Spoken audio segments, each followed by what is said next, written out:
Welcome back to Threshold of Revelation. This session is 47, entitled Eternal Sand, almost to 50. Jesus fucking... guys, I swear, the Sunday game, really knows how to just keep at it. Anywho, focusing back up, last session, the group arrived in a town called Panacea. They got to know the locals and very quickly kind of acclimated themselves in with the upper crust of the town due to their conglomerate affiliation. It does seem the case that they are interested in dealings with the conglomerate, but not so much in the nature of dealing with the current conflict between the conglomerate and the Denisotvan forces from the west. They have spoken to one individual of that higher station, and they've had a good time of his company. They will have a duration in between before they meet up with the other member of the kind of upper crust, the first person they met really in the town. They have already spoken to Fabulous Shen, and then their date for dinner will be later, after they decide what they want to do in the meantime. There was some talk about going out to dig site of historical importance, but again, it also sounds like there might be some dissuading voices regarding that idea. I'll just let you folks decide what you want to do. Well, the place in question was the king's tomb. Correct. Is that right? Okay. The Tomb of the God King? Was that Tomb where of it the was? God King, correct. Okay. We have a history of taking our time when we go into tombs. Yeah. I think we'd only have. Yeah, like but 5 it's an hours. excavation, so it's probably just full of sand. There's probably nowhere As soon as we get there, we're gonna find the door. we're gonna fuck up. We're gonna fuck up real good, miss our dinner. Yeah, I think we should wait till after dinner. The name of The political temperature, the climate. The episode is Eternal Sand. So, if that helps you decide whether or not it's going to be sand covered or not. It's either about about time, or we're going to be like submerged in sand, like an hourglass or some craziness. I hate Or sand. Or all of time. it gets everywhere. Yeah, That's that That was coarse. inescapable. It is coarse. It's so annoying for barbarians. I don't know if they grade it. Anyway, there was a lot of references in that very short span of A time. little shotgun shell, though. Everybody's in the wrong square. I'm going to go ahead and handle that one. Nope. You folks, no, sorry. Everyone besides Joseph is in the wrong square. I will wait while you talk as I move everyone Oh, around. Joseph. I'm pretty sure it's still just your fault, John. I'm not picking favorites or anything. That's good. I would never do that. 'Cause that would be Brent. Brent's Right. up there for sure. I know. Brent's the best. He's a good boy. Don't make John choose between 5 of us and not Jody. Or Jeremy. Or Jared. Yeah, No, you're right. I'm sorry. they're definitely top tier. Those two are fighting for 6 points. Wow, I'll take it. the hurt. Calling him Just at the kidding. season, my man. Chody is the only And person. this is a defense of you, Chody. That knock spell bullshit. Oh. This is all yours, Jody. Uncouth. I was gonna say, Chody, though, to be real, is the only person who knows what I'm going through tomorrow. So well, Andy. I mean, obviously he's, but yeah, I'm turning 40.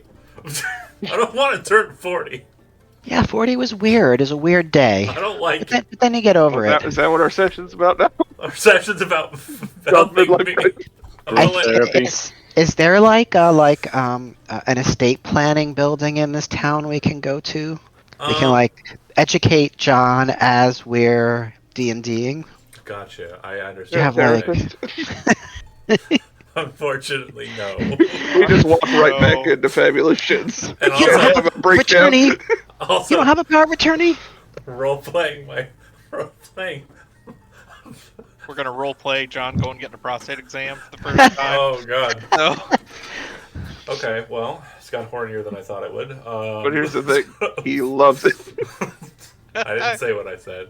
You said what you said. And Yeah, you're he the said ones. what you felt. I'd feel it. So anyway, no estate planners, but what would you folks like to do in and about for that duration between lunch and dinner? We're kind of sequestered to south of the two bridges. That's right. There's some kind of. Well, no, we have a key No, for we have the pass. key for the north. That's right. Ooh, and inspiration if you can remember what the icon looks like. Oh, Was it a vase of water? No. Was it? You only get one Phoenix? guess because there's Fine. inspiration on the line here. I already have inspiration. Nope, I don't have it anymore. All right, no worries. Was it a hawk? Gold was- something on. I It don't was remember. not. It is a golden symbol of Aloane, the goddess of life, a crescent moon with a star at its cap. I was never gonna get there. I remembered it. You saying it looked like a wand, kind of. Yeah, it's basically a rod, scepter, stick. It's not a staff, and it's not a wand. It's somewhere in between those two. That Dirk.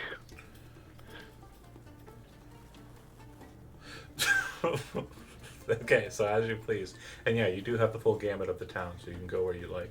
And you do have a couple of locations. If you have any hard inquiries as to what the numbers mean, I can reset you.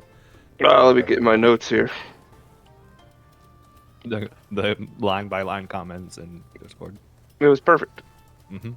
I want to check out Fabulous Shin's home, number 28. We're gonna hang out for fabulous Shen until dinner. Invite him I want to along. check out the puzzle room. That's the smithing.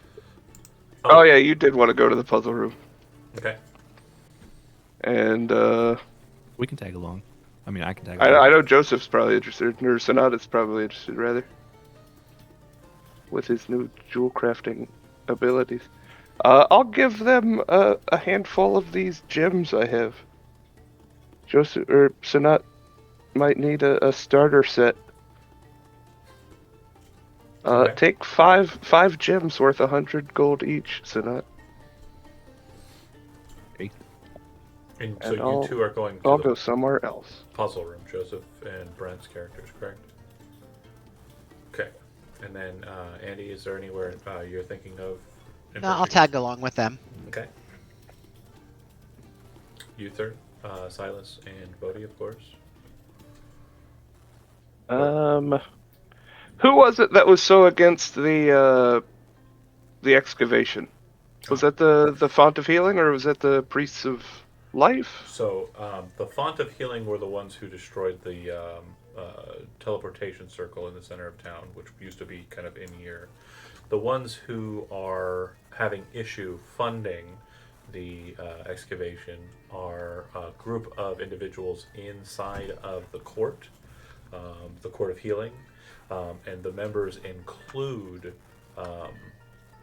the oh my god, Deception, and a number of other individuals in that group.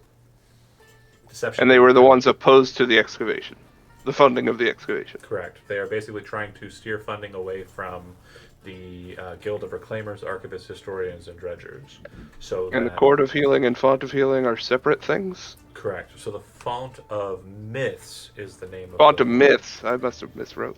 Yeah, it's okay. And you probably tried to write like Mist. No, I wrote it. I did write Font of Myths. But yeah, the Fount of Myths is a separate kind of entity entirety. They have their own clergy that kind of maintain the hill, as it's called, or the Fount, which is the southwesternmost kind of icon or center point in the map there. And then also marked as 37. And you've seen it throughout the day. It seems to be kind of semi-regular, maybe every hour or so. It'll just kind of shoot a geyser of water into the air, some 300 or so feet high. I might go check that out. There. And then Uther, And so will Splug. of course. He's my ward. Uther Silas. I'm gonna meander around Shen's shop, and then if there's mention of a geyser, I'll probably check that out. Okay. So are you checking to see what Shen has for purchasables?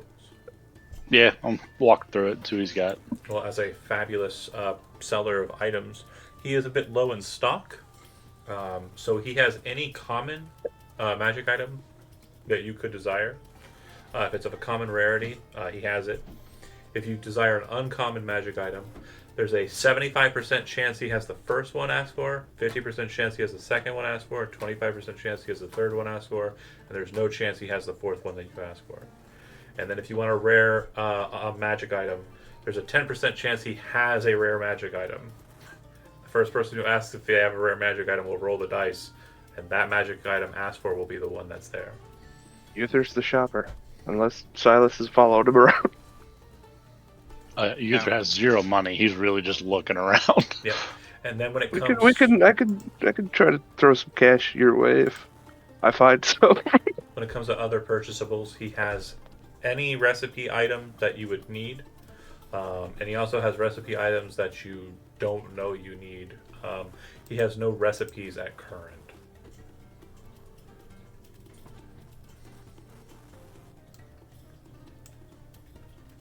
Okay. So take your time thinking about what you want to do with that.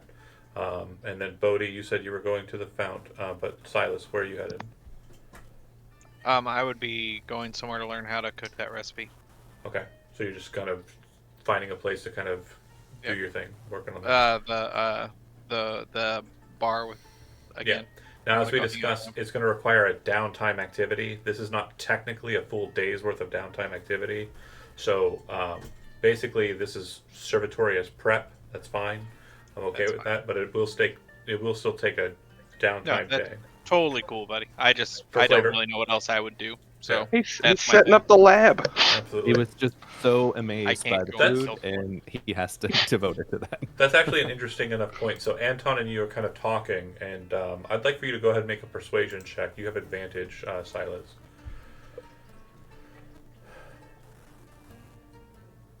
one second, I didn't have my window open.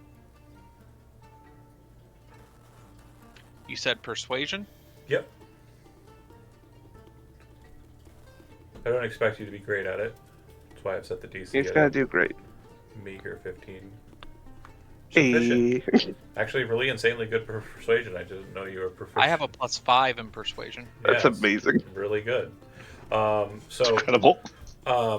when you go to talk to him, the main thing that you've been kind of trying to sway him on is that he doesn't really serve a lot of food at his place. It's really just the hummus plates and other kind of mixed items. Right, for- but we're gonna get you better. We're gonna move this up. So what you end up doing is kind of coming into his brewery section, like the portion of his establishment that's toward the back, and you do find that there is the remnants of an old kitchen. So for the better part of this time that you're spending down, you're kind of working at Cleaning. making it, Fixing it up, cleaning Correct. it, making it healthy. pulling it down too, because there's like a lot of it that's just been kind of thrown up on shelves. It's just a very unestablished, and you're reestablishing it. Okay, perfect. And then so Bodhi by himself at the fount, and then okay. I'm not alone. I've slugged. No, right, sorry, Splug. I forgot. Of course. We'll do the puzzle room first. So when you arrive at the other side, kind of making your way across the bridge, you'll notice that you are being watched. It does look like there are watchers in the buildings next to the gate, and there are also watchers on the opposite side of the waterway. But none of them really do anything to accost you because you have the icon. You see the puzzle room up ahead, and it looks like there are a number of doors that lead into the space. The first two doors that you'd be passing by on the left side, one of them looks like it's kind of shrouded in trees, and there are 3 individuals outside smoking long pipes. The first door you pass, though, before you get there, is completely, nobody's around it, and the door is slightly open. Looks like there's every so often kind of like a burst of kind of white powder that shoots out of the door, out onto the sands. And it sounds like there's a lot of audible sounds coming from inside of the space, even from just outside here. Getting us out of party. So you can Which enter way through. should go in? We can check it out. I don't care. Yeah, you can enter through either of those, like the door that's open and seems to be a ejection port for weird white powder, or the door with the smokers. or you can go around the building and check out the other sides of it. Let's check at the weird door that's open. Okay. When you kind of look inside, you will see a number of devices. Some of them look like they're dwarvish. Others look like they are infernal, that appear to have been rigged together to perform some sort of function. You hear a loud clanging noise, and what, Ezekiel, you're able to kind of suss out is the dust that's about to shoot out at you seems to be excess of some sort of grinding machine that seems to be very quickly grinding metal parts at the whim of what appears to be a dwarf. But as you look at him more, you realize he has long, very long horns that kind of stretch back like a good 3 feet.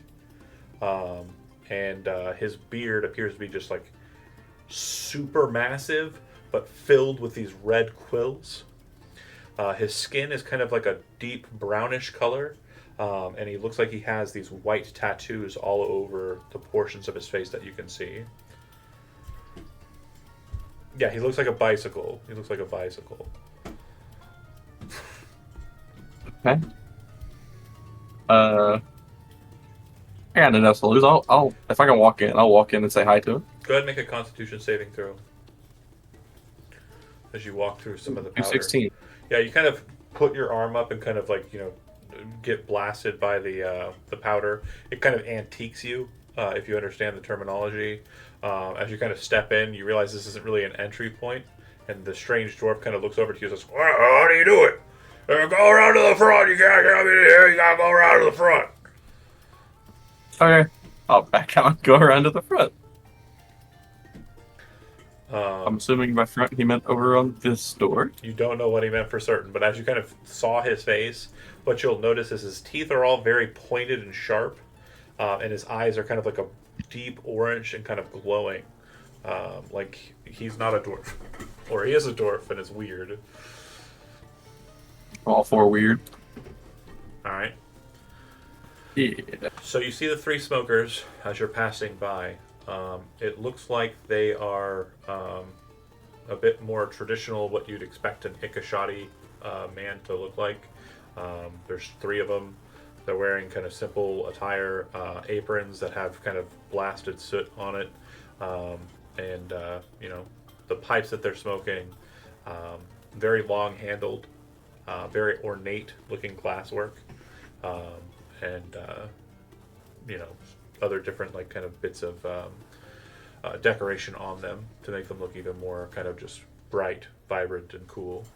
One of the pipes that's being smoked seems to kind of emit this kind of pinkish smoke, and if you pass by close enough to kind of catch wind of it, there are smells of like juniper, rose, other different notes of very kind of you know, rich herbs and the like. If you don't engage with them and come around to the front, which do you presume? Yeah, I'm just gonna walk past them and go around to the front. I'm assuming I'm still covered in the soot stuff or the dust. Yeah, you're kind of brushing it off, but again, you're white furred, so it's kind of like your armor is just now matching your fur. Heck yeah. There's like a bit on your snoot, but there's soot on your snoot. Anyway, when you come around the corner, Sanat and Nyx, you would see that there's a table, a very simple-looking table, off to the side of the first door that you see, and seated at the table is an old, miserly-looking woman who seems to have nails that go about, 6 inches, very ornately designed. She kind of looks over at you, kind of like dismissively, like she's expecting you to just go away. But the door behind her is open, and you can see people inside kind of performing tasks at workbenches. There's, from what you can see, the light kind of contrasting against the dark space inside. Well, not entirely dark, but you know what I mean. It's hard to see inside of a building when you're standing outside in the sunlight. It does look like, from what you can see, though, there's just a bunch of workbenches filling out the space. But yeah, she's just kind of looking at you dismissively. She doesn't say anything to you.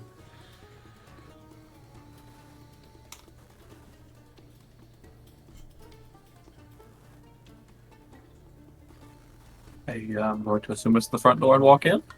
As you start to walk towards, she's like, wow, Whoa. Excuse me. Yes. Do you have a reservation? Starts tapping her fingers across the table. Is this the front door? Yes. No, but I don't know if he was a dwarf or whatever in the room that like spits all this soot stuff. He said to go to the front door when I was trying to walk in that way. So I'm new to town. I don't know anything about this place. So Well, I will say your ignorance is definitely hindering my belief that you have a reservation. She starts like flipping the pages back and shutting the book that she seemed to have pulled out as she was kind of tapping her fingers across the table. Sanat, are you brandishing your conglomerate's insignia Yeah. still? Okay. She'd kind of look past Nyx and Ezekiel and kind of look to Sanat and go, "Oh, are they with you? They are. You're welcome for your normal auditing or what have you. It's good to see you folks back in town. Enjoy." Great. Thank you. You would step inside, and Yeah. it's just a clangor of sound. All different tasks and types of artifice are kind of happening in this space. About 20 feet above you, you would see that there are squares of what you presume are floors for above you that are just kind of floating some 20 or so feet above you. Upon second look, you would notice that there are chains at the points of each of these floating squares that connect to the ceiling. And then from some of these, there are bridges to other squares, or staircases that go up to other squares that are higher still than that, or stairs that go straight out to the walls and connect to doorways that lead out onto the roof portions. But basically, layered above you, like just a floating series of flat panels, is probably about 3 more floors of just random shit above you. None of it actually being secured. You're just in a big warehouse that has these kind of floating spaces above you. There's some that have ladders, rope ladders that hang down from them. There's stairs on some of the side walls that lead up to them. But the main thing is in the main work area. It's every 5 or so feet there's a workbench, and each workbench has 1 to 5 individuals at it working on some task or the other. Some workbenches have been converted entirely into some bit of artifice, not too dissimilar from the one Ezekiel saw in the door he went into, but all different types of craftsmanship and all different types of artifice that's being utilized to kind of perform these normal kind of what you would consider guild-esque tasks of glass blowing, carpentry, metalworking, you name it, it's here.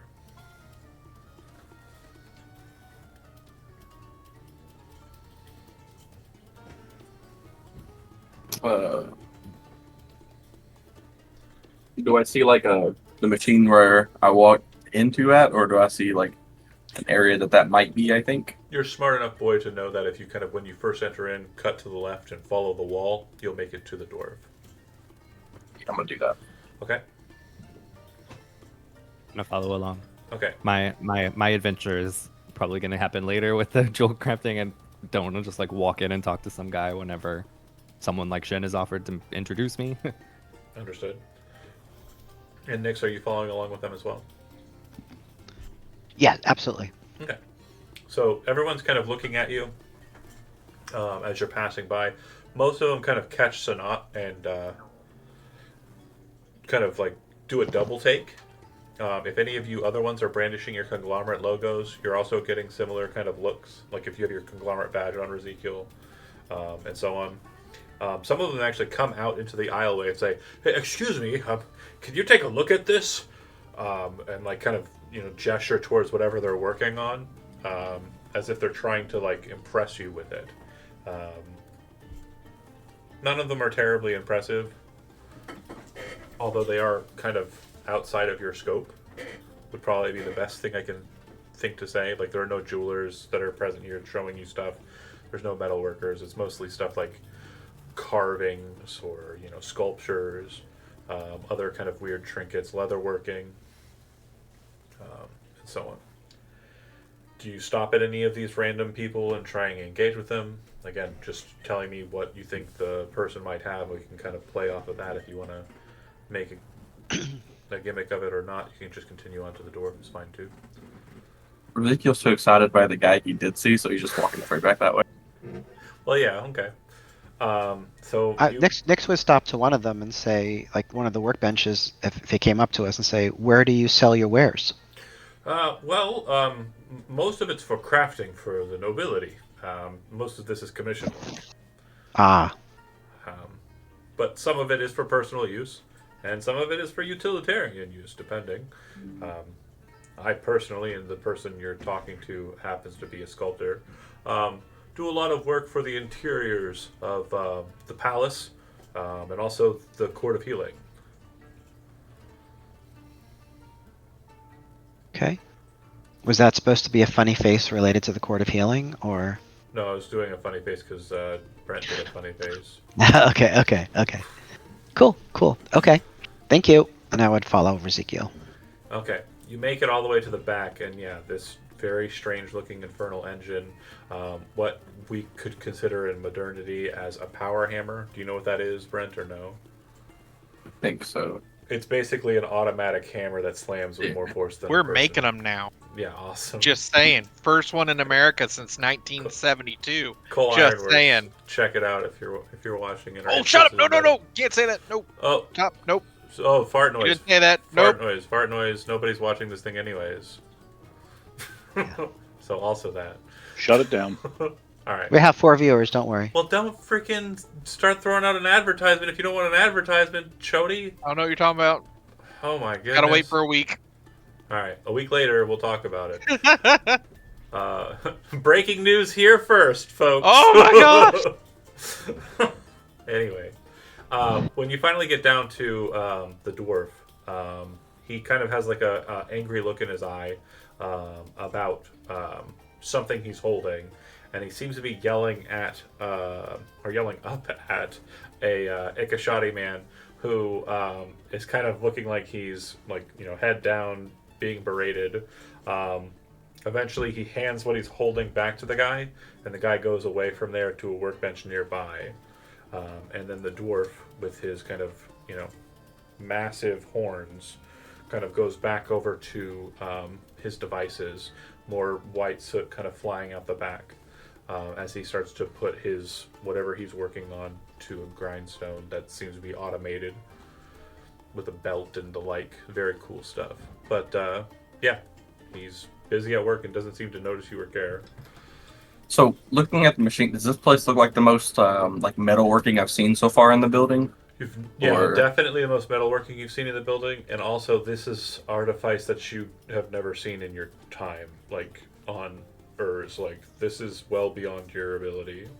These are infernal machines that are being utilized here, and also like other types of machinery. You've seen like a very rare occasion, like an auto carriage in Penford.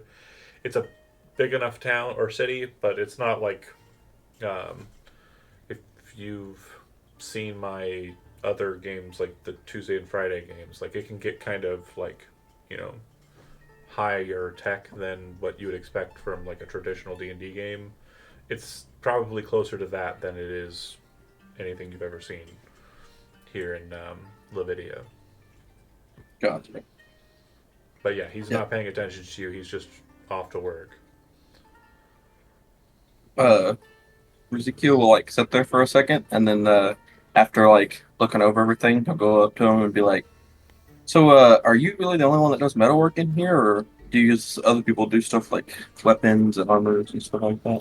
He kind of pulls whatever he's working on away from it and kind of yells like a "huh?" and then kind of reaches over and hits something, and the spinning wheel kind of stops, and he takes what it is and kind of looks at it really quick and then throws it into a bucket with a loud hiss, and then kind of looks at you. "Well, that's fucking ruined. Who are you?" "Oh, auditors." Looks at your symbol. "What did you ask?"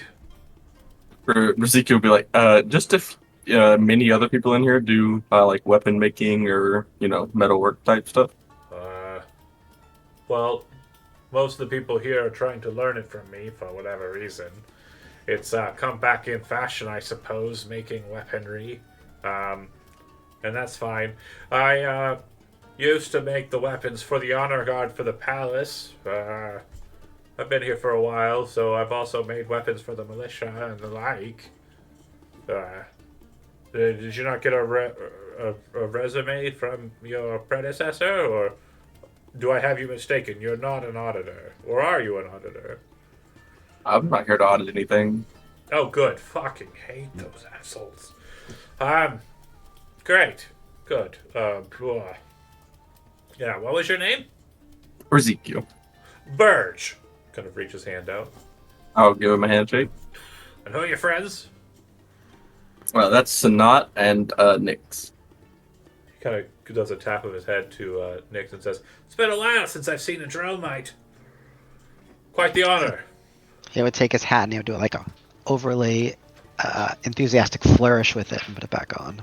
Some of the techniques I implement today still are from the Firecast.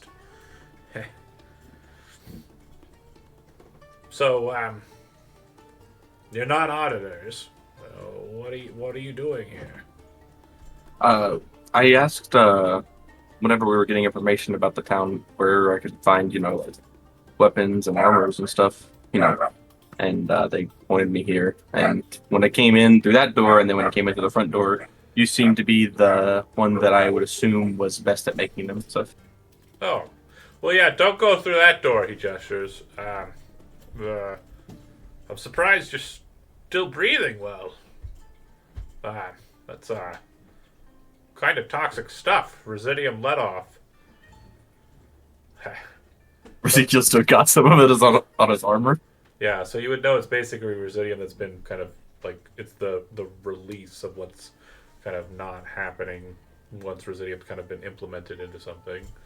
I was gonna offer to like prestidigitation clean your armor, but now I don't know that would work. Yeah, it's not going to give you any Residium. It's basically just like the sand-like material that's kind of left over when Residium's magic is kind of imbued into something. Yeah. And he would say, "Are you looking for lessons, or are you looking for something like commissioned? What are you wanting?" I'm really just trying to, like, I don't know how long we're going to be in this town, so I'm just kind of exploring options. I didn't see any shops that had weapons readily available for sale, so. Oh, I know some of my more basic materials are sold over at Fabulous Shen's. But I can work on something for you if you're interested in a particular weapon or bit of armor. I traded both. Okay. Got a couple of friends here in the puzzle room that might be able to make you something a bit more complicated if you're interested in that. How much more complicated? We've been playing around with a number of the Dennis Otfin techniques that we've been able to muster from their corpses. Some of our scouts have found them in the sands and brought them back. We're calling what we have yet to really decipher what they call them, but sync weapons are what we're calling them. Weapons that kind of tether with another. It's hard to explain. I don't have one on offer here to show you. That does sound cool. But as he sits there and explains it out of character, what I'll tell you, have you played Bloodborne? Okay. Has anybody here played Bloodborne? Never mind. It's a weapon. That sounds familiar. It's a weapon that can become a different weapon. Gotcha. How much does one of those normally run to purchase? Depends on what you're wanting. I mean, again, we're just getting used to the techniques. So, But you're saying the Dennis Opmans have extra arms? no. What? No. They just have a fanciful idea for what weapons are supposed to do. Like, one of the ones I've been trying to work on, fortunately I don't have an example, it's a sword. And inside of the blade, there's a chain, and the blade is actually segmented pieces. And they're riveted to the chain. So with a push of a button, the sword breaks apart into a chain whip, and you can use it as such. So That Nick says sounds amazing. that's amazing. So what you're saying then, if I understand you correctly, is that this armament turns into another armament. Is that right? Yeah. So the Denisovans have extra arms. That's really super cool. Oh, Damn puns. I get it now. Sorry, I pushed that too hard. It's if you have to explain the joke. I know. My wind-up was not quite there. And if I'm telling you how to do comedy, ugh. Ugh. But yeah, he would basically explain that the what they're calling sync weapons, SYNC weapons, are weapons that can shift with some method, some mechanism from one weapon to another. That's Like- awesome. So like sync as in like SYNC. Like as in sync, like yeah, Okay. like not Backstreet, Like synchronized. right? We'll call them synchronized weapons moving forward. Dudes, please. You got And it. then I would ask about like if he had been affected by the vandal, the Kelverond guy. Well, I don't have a shop. There are a couple people here on this side of the bridge that do. I don't think he made it in the puzzle room, and if he did, he didn't make this far back in the area. Yeah, the door opened. It's not a common occurrence, so you caught me on a good day, I guess, or bad. Yeah. I don't know much about it. I will say the friend of mine that I was mentioning before, if you're wanting to learn more about synchronized weapons,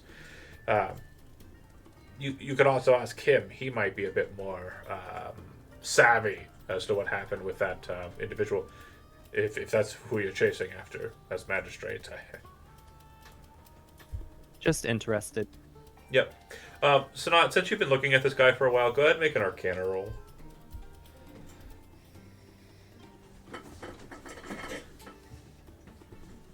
Yeah. So with a 23, you're able to kind of suss out what he is. He is technically not a dwarf. He is actually apparently some sort of amalgam of two kind of elemental plane species. Demon, so he's half fiend, and Azer, which are basically fire dwarfs from the plane of fire. But it seems the amalgam of the two has made a dwarf with massive horns and kind of like A cool dwarf. a ruddy skin and kind of like yeah, there's no sign of a tail or anything, and his beard appears to be kind of like the crystal or the red things I was talking about look like crystals that are kind of coming out of his face. Can the sync weapons be like enchanted farther, or is I it think- only like one weapon? It's pretty much mandatory that they have to be magical, because how they do the thing is kind of magic. Gotcha. And I don't know if you know or not, but can you make a normal weapon, like a already magic weapon, into a sync weapon, or do they got to be like from scratch? If it's already magic, it'd be problematic. Gotcha. Good to know. Okay. Yeah. I would like to learn more about the sync weapons. Is your friend like on a higher floor, or No. maybe best not to visit them today? He explains where he's located. He's on the kind of middle western quarter, kind of like west middle section, and he'd kind of give you his area number. And when you start looking around the space, what you'll very quickly notice is that it's not hard to traverse this location due to hanging from the floors above you. There are small banners, and the banners have numbers and letters that seem to denote like the bypassing. So like each one is kind of set up on a grid. But he gives you the exact number and letter for this individual, and he tells you that his friend's name. Sorry. And you said this guy's name was It sounded like you said lurch, but I don't know if that was what you said. I heard bird.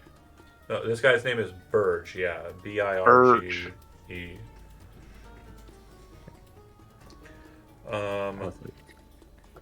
Don't know why I thought you said lurch or lurch. And I was No, like, okay. Lurch is for my Cyberpunk game. Sorry. A reasonable guess. And that's not a joke. That's a serious thing. There's an NPC that's important whose name is Lurch. Part of the Adams Family gang. He's alive? Yeah. I think he's the only one left, honestly. Yeah. Okay. So the individual you are seeking out, this individual's friend, is Kara Starag.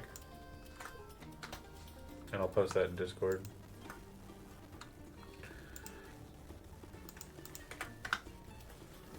And he says that she might be hard to find personally. She's he explains that she's a kind of smaller person, being a halfling, and she typically does a lot of her work underneath her workbench, not on her workbench. So just be wary if you don't see her. Just ask any of the attendants in that area, and they should be able to help you find her. And you three are going to go ahead and head that way. Yeah. Okay. Yeah. I'll cut from you folks while you're doing that and go to Bodhi. What was you three doing again? Shopping. Right. Got it. Yeah, I'm looking at the stuff. Yep, and Silas is doing the cooking, which we didn't have much going on. Okay, cool. So Bodhi, then you make your way to the south side. You walk past the bailiff's house and you move towards the hill. Yeah. The first thing that happens as you approach is an individual in the robes I mentioned last time, kind of like white robes with kind of blue motifs, kind of like a almost sky blue kind of coloration. Steps out from this first building, walks over towards you with a staff in hand. The staff has a large metal ring at the top, and inside of that ring are a number of smaller rings. It doesn't look like an equal number has fallen on either side, but basically when this individual kind of sets the staff down, the rings kind of jingle amidst the larger ring. This is a common trope in Japanese anime, so I'm sure you've seen it before. I've heard. Cling, cling, cling, cling, kind of looks to you. Who are you, pilgrim, that comes to see the fount of myths? Oh, hello. I am Bodhisattva. I am here on behalf of the conglomerate. This is my Bear the Lord icon of Blood. serpents. Sir, this is Splug, please. He says, you bear And yes, I do. the icon of serpents. You are not permitted on this holiest of grounds. Oh. Oh, that is a shame. I heard so many wondrous things about your fount. Old treaties with auditors prior to you have withheld us from having to show our secrets to you and your ilk. Oh, I'm certainly not an auditor of the conglomerate. I've landed here. Slams the But staff I down. understand He I'm not slams the allowed. staff down like as an interruption. The jingle happens. Good day. Okay. Have a good day. Turns and heads towards the building. When he enters in, you realize there's no real measure for him to see anyone anymore. Like the door closes, so like how he saw you was probably out the window. But now that you're standing like kind of in front of the building, like he can't see you from inside of the building. So if you wanted to, you could just walk up if you wanted to, or you could just not do that. Your call. I mean, if it happens a second time, I'm definitely not allowed. So Splug and I, holding hands, are going to continue up that path. Okay, so you What make a nice man. you make your way up the road a bit. Nothing happens. Nobody pops out and tries to stop you. But there are some more of these priests who are kind of wandering about, doing their thing. Is there anything that you want to do in this kind of short span in between, like the first guard's house and the other like buildings here? Not especially. We're just sort of taking in the sights. We're not Nothing. We're you not wanna trying. do? We're not trying to be malicious about this trespass. Yeah, just making sure. Like, Sort of. there's nothing you want to do about your outfit or anything. There's nothing you want to change.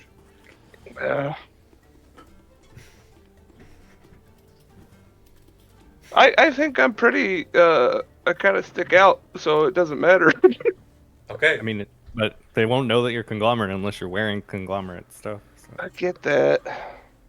they're gonna just think you might be Fine, familiar or fine. something walking around. Fine, I have Splug hold my things while I flip my coat around. Okay. So as you kind of approach the first kind of houses here, what you'll notice is these ones that are actually kind of sidelong against the hill, like cliff section. They kind of seem to build up and kind of onto the next level of the tiered layer cake of the hill, if you will.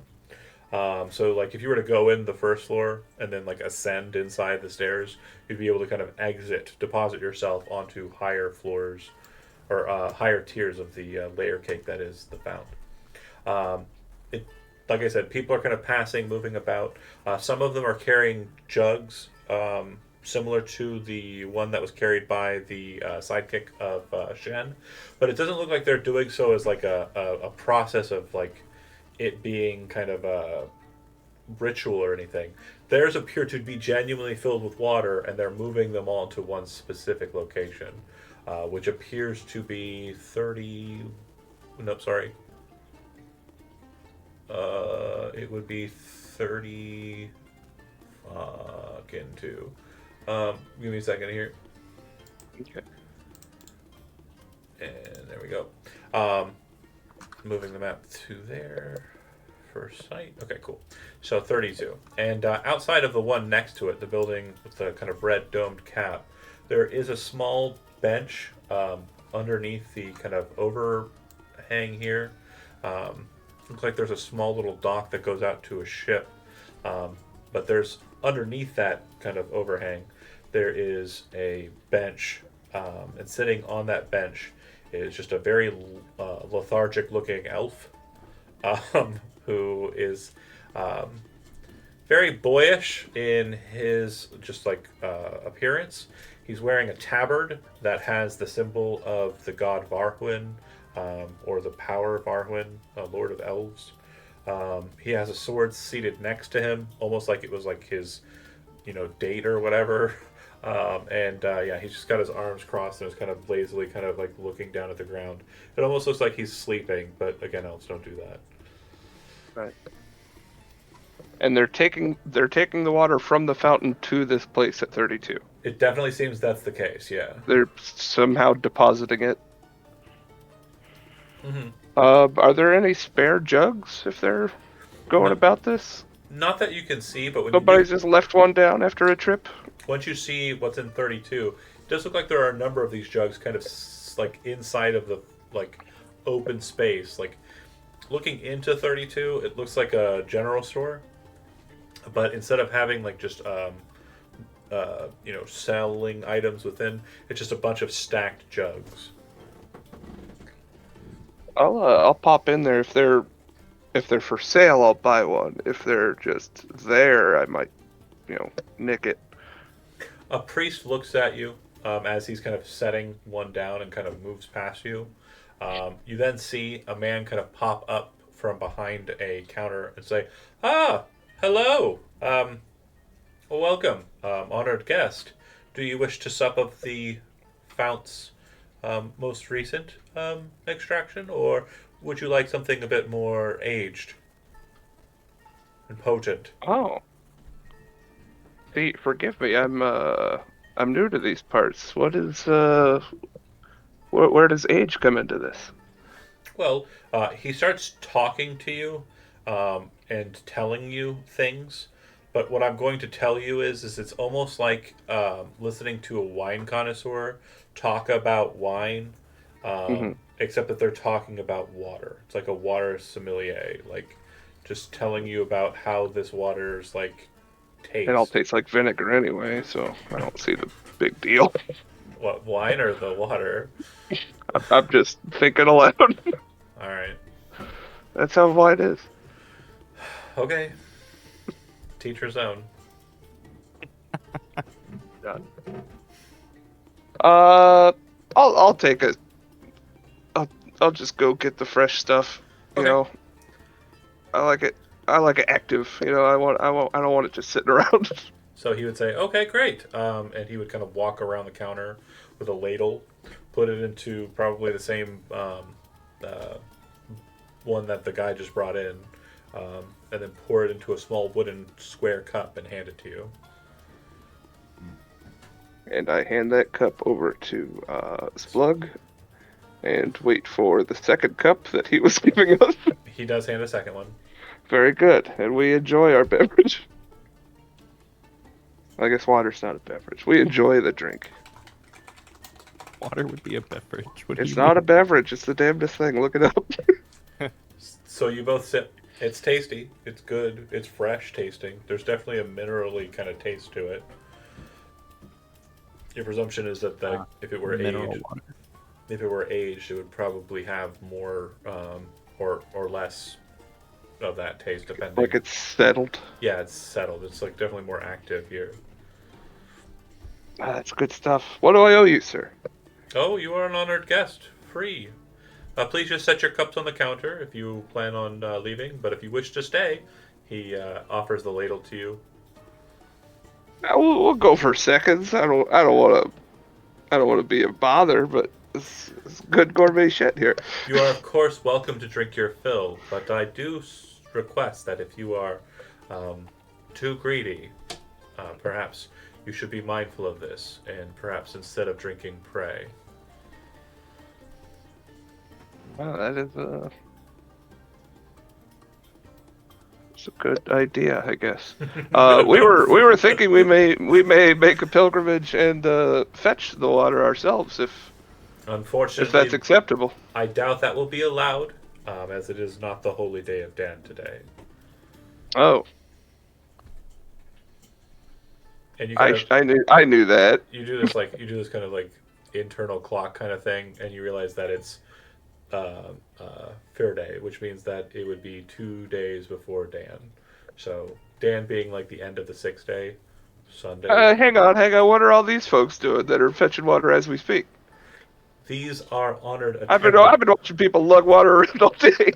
These are honored attendants. They are stationed They're to collect blasphemers. the deposits of the water every day.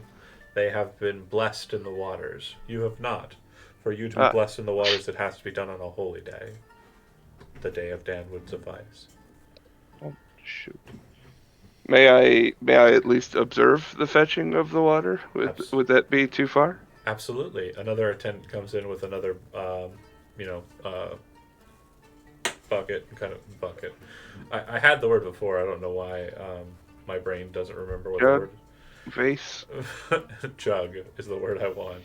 And sets it down inside of the room with you, and then heads back out like they're going back up to deposit more. Do you want to follow them out, or do you want to stay in and drink more? No, we'll follow them. Okay. Two As you good cups is plenty. As you head out after that person, do you do anything in particular? Do you want to focus on anything in particular that you do that? Take in the sights. I will observe, the foot traffic of the people going up and down the hill.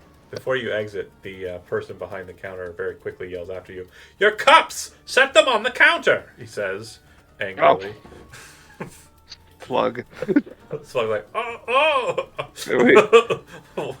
Hands it up to you, even though you're not much taller. We put him down. And you head 1,000 pardons. Oh, no worries. Splug says, "I'm used to carrying stuff." Sorry. You're doing your job. I can't stay mad at you. He's like, "Boss, are we seriously going to be carrying jugs? This looks fine." I wanted you to get this opportunity to be celebrated for your craft.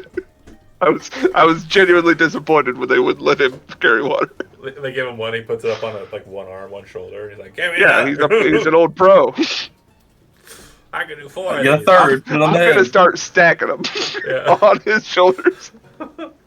Just little goblin legs. Yeah. Moving. Come on, it's like the 20-ton crucibles from a steel mill, full of water. I was thinking he's more like a walking, champagne cascade thing. Oh man. This son of a bitch could do it all. We love Splug. Okay, so as you're kind of connecting with this individual, we're going to cycle back up to the top side there. So Nyx and Ezekiel and Sanat, you make it to the center middle section I had mentioned, and the individual Kara Storag is actually pretty easy to find, despite what Burge said. She comes out to meet you. Does auditors? Oh, not auditors. You're definitely not auditors. You're not the same folk. Can I help you find folk? I was talking to Verge, and he said if I wanted to know more about sync weapons, I should speak to you. Oh, he's already giving away discourse regarding that. Yes, absolutely. She would kind of take you to a work table nearby and show you that they currently have 3 that they're working on. And then she would show you the original. So the original appears to be kind of this very strange kind of bladed axe. But what you very quickly realize is that the handle doesn't appear to be of a regular craftsmanship. It's almost like it's a gearwork thing. And then she kind of explains that if you were to, press buttons on the handle in a very specific way, which they took some time to figure out but learned, the blade disconnects from the handle and is a 10-foot long chain, giving the weapon kind of a whip-like function. Mechanically, out of character, what that does is it just gives the weapon reach. Not a huge difference for that weapon in specific. They said that the other item that they found, they had to take apart to get the nature of it. But the weapon that she explains was a kind of like an arbalist, which is kind of like a large crossbow. And they've been trying to replicate it. She's kind of showing you the pieces of it, but was an arbalist that when the device was shifted, would turn into a kind of a large, like, pair of scissors. And so you're seeing the blades of the scissors, and you're seeing like those sections that they've ripped apart. She says the 3 that we're working on right now, you would see that she has a large saw attached to a handle, which looks like it's kind of functionally like a battle axe, like a one-handed weapon.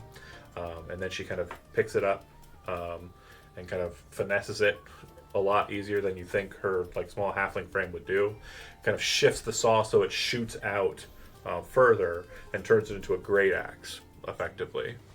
And she says it's a simple thing, but we feel like it could be beneficial, especially if you're working like on cutting down things, or you're going into a tighter space. And she shifts it back into the battle axe sized. The other 2 that she would show you, the chain sword that we had mentioned before, basically starts off as a long sword and it becomes a bladed whip. That's there. And then the last one is a strange axe with like a sun-like head. And she says, this one's the one I've been working on the most, the one I'm most interested in.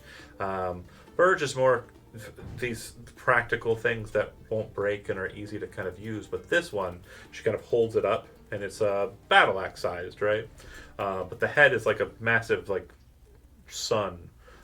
Looking at it, it almost looks like it's a pair of plates that are kind of attached to the handle. And she kind of sets it down and kind of starts pushing it across the ground a couple times.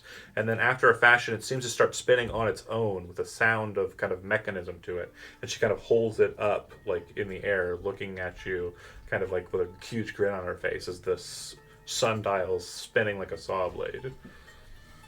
Oh yeah, when she does that, Ezekiel's tail is wagging like full force. He loves this weapon.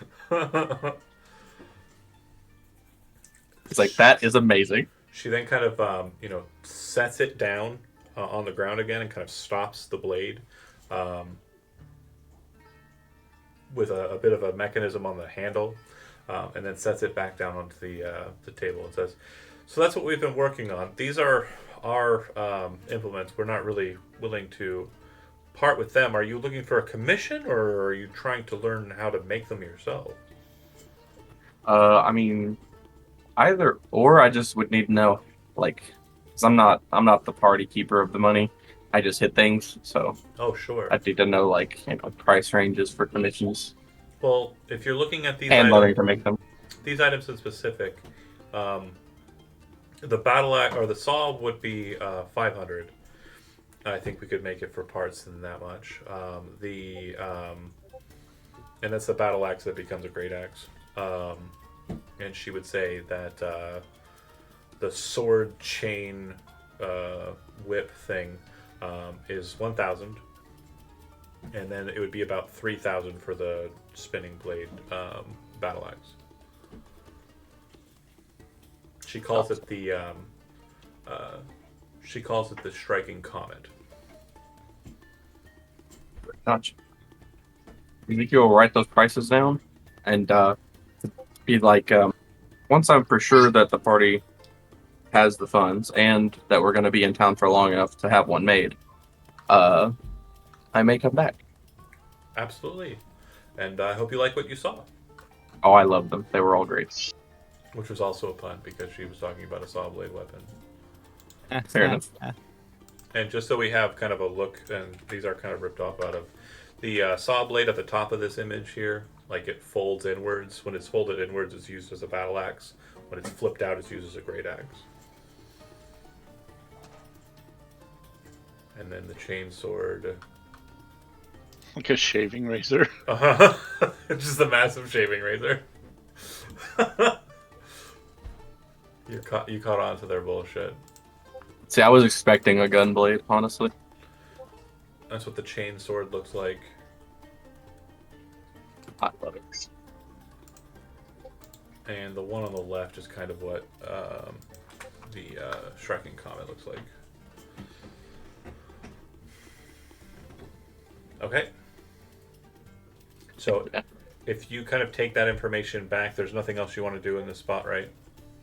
No, that's all Ezekiel was really interested in. So. Okay. We'll shift back to Bodhi and Splug.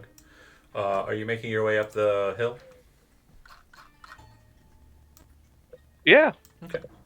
So once you I get, didn't expect it to come back to me so quickly. I didn't expect so either. Alright. Yeah, we're holding hands. We're walking up the hill. Once you get to the opposite side of the hill and are kind of making your way up, you'll be stopped like at this portal way here. It's kind of like a small gate by another priest. And there appears to be another priest that's coming out of the building across from them as they kind of move to stop you. Apologies, it is not the holy day. You are not allowed access. The person who's kind of walking in front of you kind of stops, turns back, and looks at the priest and says, "Oh, Clackern said it was fine. They can make their way up if they are doing so as an observatory fashion." The priest says, "Highly unusual, but fine. You may go But up." we only wish to observe the culture. This is very new to us. That is fine. Do not allow them on the most sacred ground, or you will be tasked with many a labor. Joseph. And the child kind of, like the younger man, kind of nods his head and kind of gestures for you to come with him. I gotta keep this kid out of trouble now.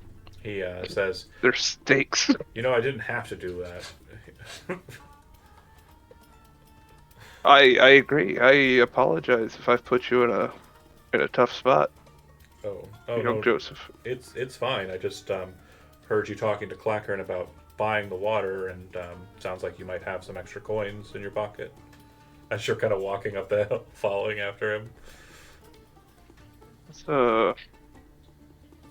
What's a lot of money to a kid? Like, Well, he's Some probably silvers? he's probably in his like higher teens, like close to 20s. So I'll give him 1 gold and 5 silver pieces. he'll nod his head and say, "Appreciate it," and he'll kind of lead you up to. Didn't realize water was so expensive, Joseph. Well, they hold it to a very high regard out here. When we're I surrounded, suppose supply and demand. when you're surrounded by eternal sand and an angry sun, you definitely have to put a premium on it. You'd see other kind of folks with their jugs kind of standing about, and looks like they're waiting just on the kind of inner circle here. And basically, it seems like the first people to kind of get in stand the closest, And based on what you could tell of the wind, it seems like when the geyser strikes, it'll kind of like move the water down and cascade it down, kind of in this area here-ish, like there-ish. So, yeah, you're just standing there waiting for a while with Joseph. As he Is it not our turn? Well, we have to wait for the geyser's release. Oh, I see. So it is a natural geyser. Mm-hmm. Fascinating. What is the source of the water? Is it Many groundwater? Is there a basin below? Many have speculated on that, but I'll be honest, I didn't pay much attention during school for that matter. I get it. It's been here for time immemorial. You don't live the lifestyle me and Splug have by being super great students. Meanwhile, Splug has a master's in carrying. Literally have to be given reminder text whenever a test comes up or a pop quiz. What sort of like stance do the people have about it? Of course, they're kind of bored and waiting, but is there like a collection? Is there an apparatus to it? Is it just like, oh, it's raining, we got to get this? There are a couple of them that have these small devices that appear to be just like orbs. What you would recognize from Penford as being time orbs or orbs of time, basically allowing them to know exactly what time it would be in actuality. Mm-hmm. And some of them are checking those. Some of them have them like on chains that they're kind of pulling out of their pockets. Others have them like bounded on like wristbands and are kind of looking at them. So it seems like there's an understanding as to when it will happen. For the most part, folks are just kind of either sitting on their own jugs, kind of having like flipped them and sat down on them, or others are kind of like leaning on them. It just looks like they're all We got some time ahead of us. kind of waiting around for the burst. Is there sort of chatter? Do we have an idea? Like an hour, two? Yeah, it sounds like a lot of gossipy talk. Like people are kind of talking about, goings on. A lot of folks here are kind of Joseph's age, contemporaries. So it does sound like there's like a lot of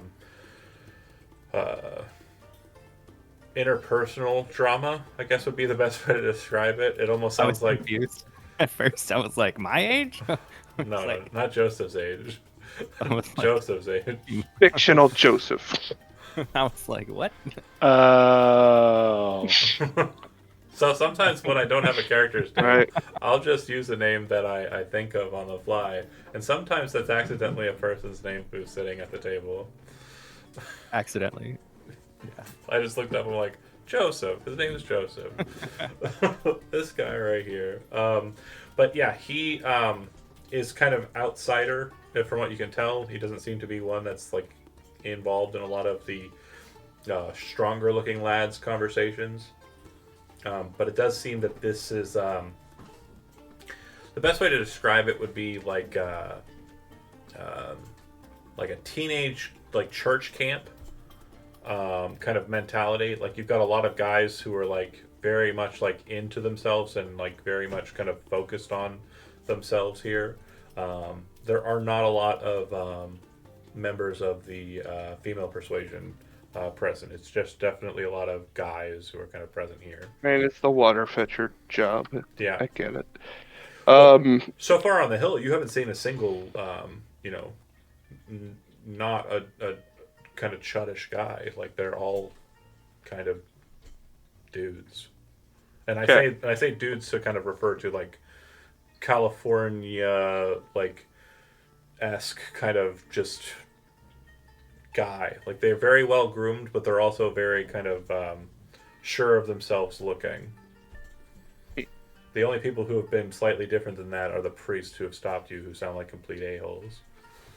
Where, Joseph? Where exactly is the point I'm forbidden from going? I don't want to overstep my bounds. That switch back there points to the like last kind of bend that goes up to the fountain.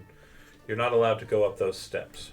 Okay, I can't go beyond there. Is that where the water falls? No, the water comes up. He kind of points up at the top of the mound here, and like I said, it's just like a lot of different scaly like structures that Yeah. are kind of feather-like, and it looks like a bunch of wings that have been kind of amassed around like it's almost like a waffle cone of wing-like shapes. And there's appears to be like a top, a summit, and from what you've seen of it, it sprouts out of the dead center of that. I'll move the 37 so you can kind of see what I'm saying. I'll try to move the 37 so you can, yeah, there we go. You see what I'm saying now? And is this like a rain, or is this them gathering the water as it drops off of these So, scales? since you're asking that question or thinking about it, when it comes time to it, you see them starting getting prepared as other people are kind of yelling out kind of symbol, messages to them that, it's about time. Some people start kind of saying prayers, and as you listen in on the prayers, do you have religion trained? I'm awful sure I don't. No, I don't. So you don't know who they're praying to. It doesn't sound familiar, and some of them are doing it in Ikashadi, so you're not really kind of picking up much. But the name that you keep hearing is Nermode. That seems to be a name that they keep referencing, and I'll go ahead and type that in there. And you kind of, nodding along. And then it happens. A massive jet of water shoots straight up into the air, and instead of kind of spreading apart at the top and kind of like shooting off the side, it just kind of comes back down in your direction in like a mass of water, almost like a pillar of water just descending sidewards. And they all kind of raise their jugs over their heads so as not to get hit in the face.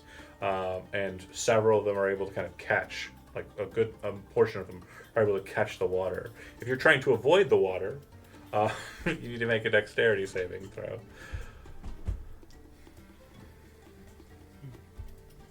Yeah, me and Splug's taking it. He's not dodging. you know what? I'm gonna brace against Splug. He's a stout fellow and a good man. He kind of just raises his hand up and like his hands outward. Yeah, we together do a Titanic. Yeah, you're behind him. Except he's made of slime and it just washes them away. Yeah, I am worried I am gonna be heavily diluted. Um, I'm gonna be literally in the gutters. no, you're able to kind of keep a substance of yourself. How's our guy Joseph doing? Is he succeeding? Is Yeah. he being, the runt of the litter and not No, getting his share? He got a decent amount, and kind of caught the end or sidelong of it. And you guys you got caught by like the excess, like just a bit on the Sure. side there that kind of came out. Can't even say sentences. Too many words. But after collecting, all of them started heading down the hill. Some of them stopping at the house. Plug and I are like for sure taking gulps of that. Oh, for sure. Rushing over. Yeah, you're like able to kind of wring it out of your clothing. Well, you kind We of got a taste of the stuff on tap, but we want it from the source. and it's not too different. It's not too different from what you kind of consumed inside of the space. What you are realizing though is like there's something more to it than it just being water. Like there's definitely a certain kind of as you kind of take it in, there's a certain kind of like relaxed euphoria that kind of hits both of you as you're making your way down the hill after Joseph as he's heading back to Clackerns to drop off the jug. Would I have any indication of what could cause that? You can make another religion check. Yeah, you can make a religion check. It would have to be religion. Okay. You can make a religion check on trained if you want to. Yeah, How about a 6? you are not certain. But as you're descending down the hill, Joseph is stopped by the priest at the gate again, and he said, "They have been touched by the waters? That is not what I was hoping for. They should have been further down the hill than that, Joseph. You told me not to allow them up to the dais. I did not understand what you meant." "Unacceptable. We will let this transgression through once, never again. You two, leave this place. You have been blessed far more than you deserve." I apologize, and Ah, thank you for your kindness. We will go. Aren't they And allowed to I'll, take the water now? Huh? Aren't they allowed to take the water now? They've been blessed on the day. It's not the day of Dan. It's not a holy day. Oh. baptize heavily. Yeah, you're not supposed to be baptized on a non-holy day. Well, Just can't pop in and do it on a Tuesday. I'm a pretty not holy guy. I'm gonna Well, mage hand not another this gold body. coin.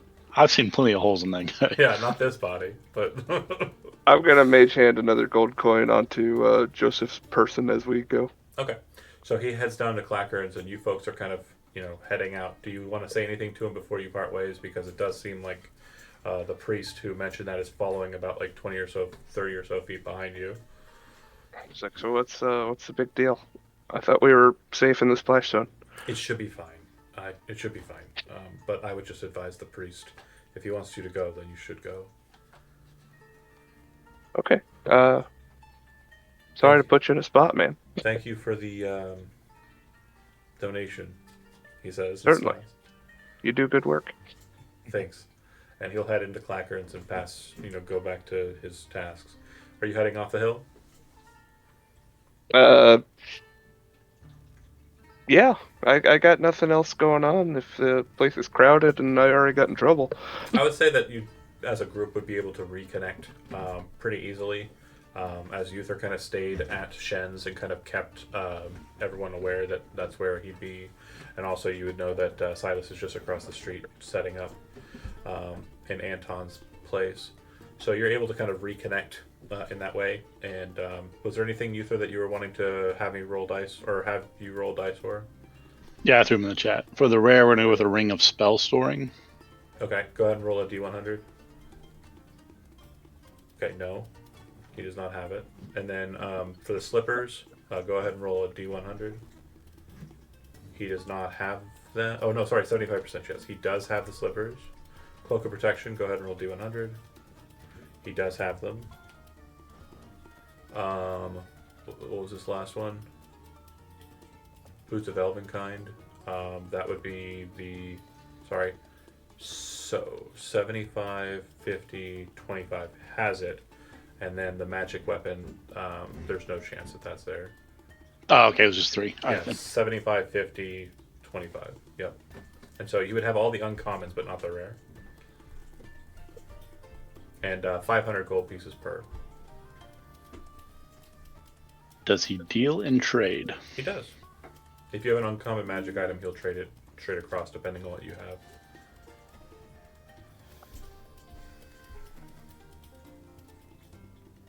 And on the first item that you purchase from him, he'll give you a 25% discount. Because he thinks you are gracious guests. Oh yeah, my votes can be bought for sure.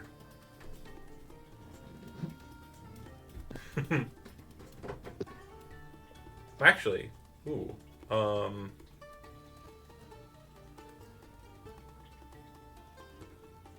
That discount's just getting climbing. instead of the 25% discount, he will give you the Cloak of Protection as a gift. Hell yeah. And he says, to basically assuage it from being like a direct attempt at bribery, he says, as apology for not having the ring that you so desperately sought, I will give you this Cloak of Protection without cost. As an ally to the conglomerate, we'll gladly accept it in defense of this region.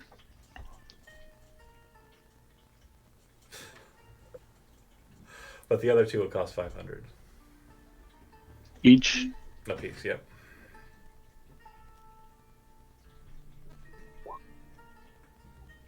Do we have money? Is anybody... I've got 25. I've got 48. Or items? I feel like we spent all of our items on the plane. We spent all of our magic items on the plane. So many. I've got a remaining 15 gems at 100 gold each. I've got 1.5k in gems. I don't know that he's willing to trade for that. Gems On are top of that, I've got Gems Money are is always money. considered money. You can basically use gems as cash. Sweet. And then I have, the The remaining the only 500 magic in things I gems. have are like the I have the positive energy mote that I took from that guy, and then the manual of golems. I hate to do this, but I drank the drink too fast. I gotta go pee. I'll be right back. I'm sorry. Go ahead.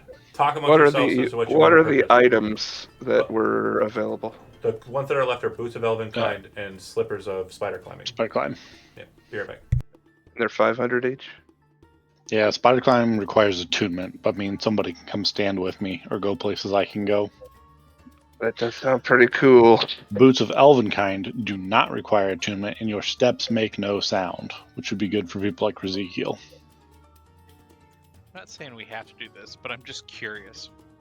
What if we tried to kill him and take it? I know that's not what we're doing, but I'm just saying as a theoretical, if we were to do it in this game, what would happen? Do you think? Oh boy, I think that would really hurt the climate of the. Probably sour this place Diplomacy. against the conglomerate a Nick little would more. feel I- really, really bad about himself forever. No, I'm not saying we do it. I'm just saying. Right. We're saying if we did cut it, off his there head, would be a lot of remorse and consequence. We're not supposed to commit crimes. We're the good guys. I forgot about that. We'll have an evil campaign one of these days.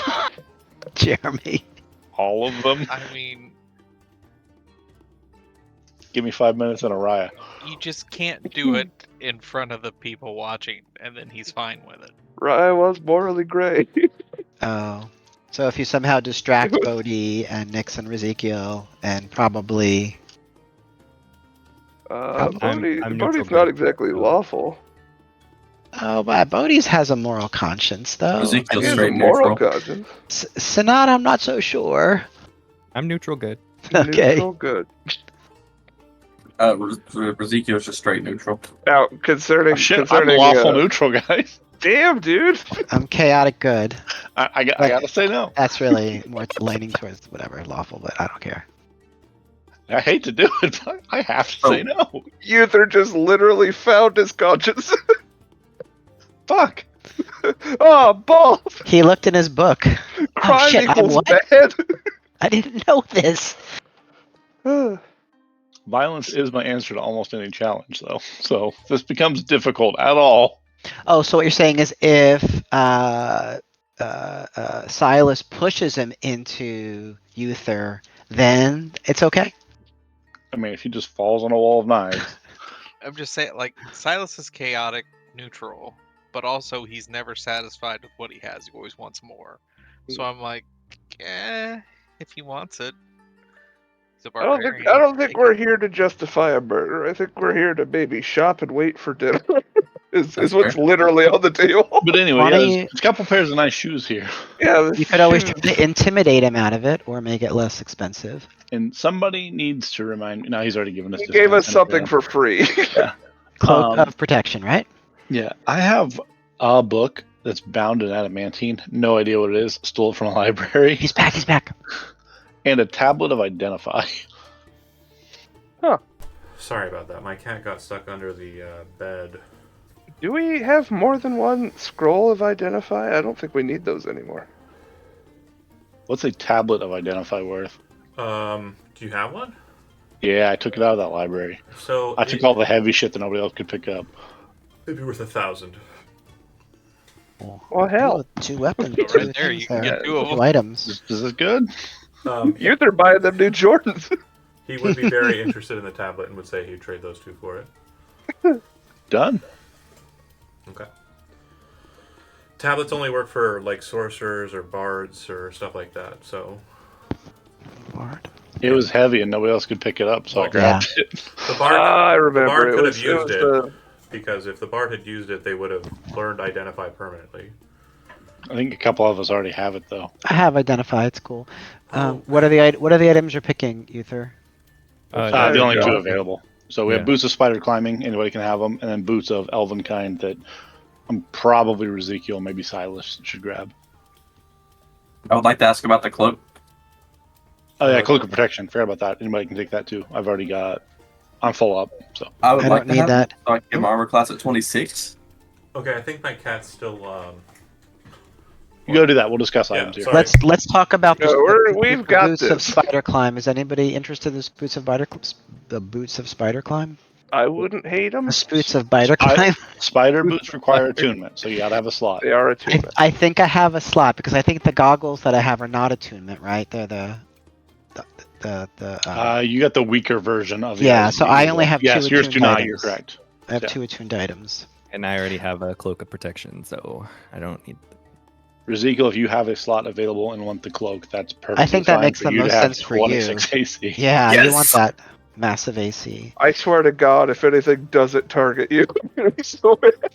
I saw a couple of funny items I wanted to get. There was one of like gauntlets of missile shield of missile attraction. If you're within Oh. 10 feet of somebody that gets shot at, instead it shoots See, you. that's what we need to give That's to so- Ezekiel. See, we never get like actual missile attacks at us. Nobody shoots bows at us anymore. No, but Ever it's really since I funny. played a monk, it Oh, just shit, stopped happening. So shit, I should put this under Ezekiel. This is hilarious. Just duct tape into his back. Just a bullet sponge. Ah. I love it. But yeah, Ezekiel or Silas, whichever one of you is the loudest, can have the boots also. They do not require attunement. I have a +2 stealth. I That don't- Silas doesn't wear armor. Yeah, I don't wear armor or Okay. anything to hinder me. Ezekiel, if you're not wearing shoes, put those on. He does that weird like animal step thing when they're wearing socks. Every few steps, he just tries to kick them off.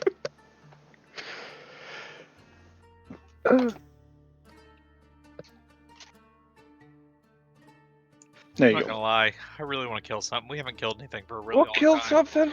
We'll kill something. We killed something the session before last. We'll kill something, buddy. Don't worry. That was that big chicken, remember? You fought it. Just with the barbarian, role playing is not a strong. You're point. doing a great job. You're Chef See- Gordon Ramsay. See, with your shoes on, you got a 15. Because Why don't- you're why don't mad you- all the time. Why don't you RP Silas so that like when you don't fight, you channel all your energy into your cooking. Well, You just can't stop cooking. the funny thing is the joke with the whole casting iron thing and everything like that. For the last level, I've now made it to where my next level I am taking spell casting, so I will be a spellcaster next level. Oh, that's funny. Yeah, I'm gonna take a level in sorcerer. So it'll That's be so funny. cool. And who took spider shoes? Nyx took them unless somebody else wants them. I think it was you and Bodhi were the only one talking about it. I was Uh, interested, but I'm full up on attunement slots. Okay, so I have this is my 3rd slot. Everything else is gone. I am also wearing boots. Long story short, I, the eagle. one cat What is too dumb Uh-huh. to understand that he can't go under the bed because he can't get back out. Mm. And then the other one, she's been able to do it for a long, long time, but now she's too big to get back out. So there were 2 cats stuck under the bed, not one. And I got one out, and then I came back, and then I heard the other one crying about it. hmm And so I had to go rescue him too. I didn't even know he was in there. I think he went in there after her to like try and help her. As a rescue. And then they both ended up stuck under the. So That's the most Mission dangerous failed. thing. That's the most dangerous thing. Right. Don't go if you're not trained. you always got to make sure you're safe. Don't It's like endanger cave yourself. diving. Yeah, or like just life. What's it called? The people who are standing outside of pools. Lifeguard. Yeah, lifeguarding. Anyway, cats are safe now. The people who are standing outside of pools. Dude, I don't go outside, Chody. Do conglomerate signet rings require attunement? So they are rings of protection, correct? Yeah, with scrying. So they are rings of Yeah. protection. So whatever ring of protection says. Yeah, I have 2. Just to confirm, Maleficer didn't need an attunement, and did my shield +2 need attunement or no? No, shield +2 doesn't require attunement. Okay, so I have 2 attunements, which is the cloak and the ring. And your armor class is like what, 25? 26 now. Deck saves. And I mean anything gets to me through you. I'm gonna be so upset. Yeah.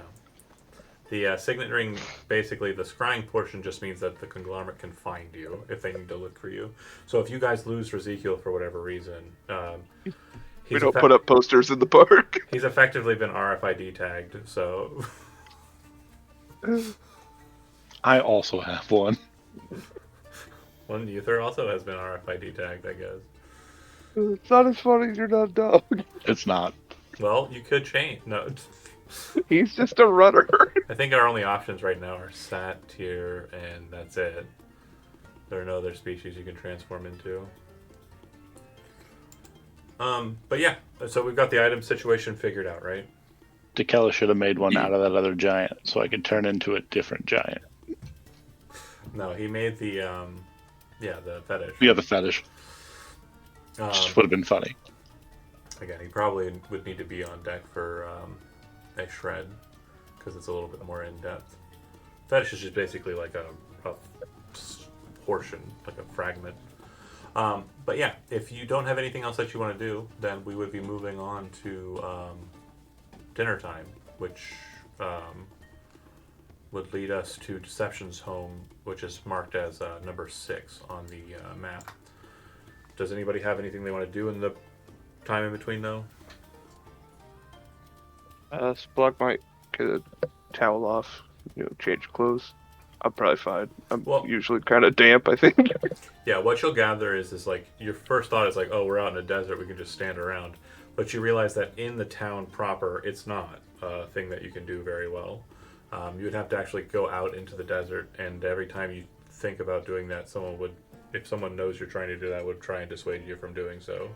Even just like 30 feet out into the desert, they say, don't do that. Which is weird. But at the same time... I don't want people to get lost, I guess. Yeah. Okay, so if nothing else, we'll go ahead and move to Deception. You move to his house. When you first get there, you'll note that there's kind of a staircase that goes into a large kind of closed off porch area. And above that, there appears to be a very large balcony. In total, it looks like there's 4 stories to this house. The first floor, the steps that kind of lead up to the underside, and then above that, the balcony, which you can see from top down. Looks like there's kind of a little bit of a balcony out there. Then there's the gold roofed section, and then above that, there's kind of this open aired, pillared, large, kind of brightly colored, effectively gazebo on the top the top of the building. When you start to approach, you would see that there is a attendant outside, and you would see that Deception is standing not too far behind the attendant. The attendant in question is about 6'5", so not the tallest person you've ever met, but definitely not on the short scale either. He is wearing very nice, perfectly clean white gloves, a very stark, especially in contrast to everything that you're seeing, black suit, and a cravat that's very brightly colored in the same kind of blue color as the top roof. He looks to you as you approach, kind of bows lightly, and then Deception would say, welcome to my home. Thank you so much for coming. I can't wait to host you. I can't wait for you to enjoy the fine meal I've provided, and I hope that we are able to discuss a lot of important matters regarding not only Panacea, but also reforming our connection with Penford. Smiles and kind of gestures you into the place. You would see that as you're entering into the foyer, there is group of 3 individuals kind of standing off to the side. One is probably like a teenage girl who blonde hair, kind of tan skin.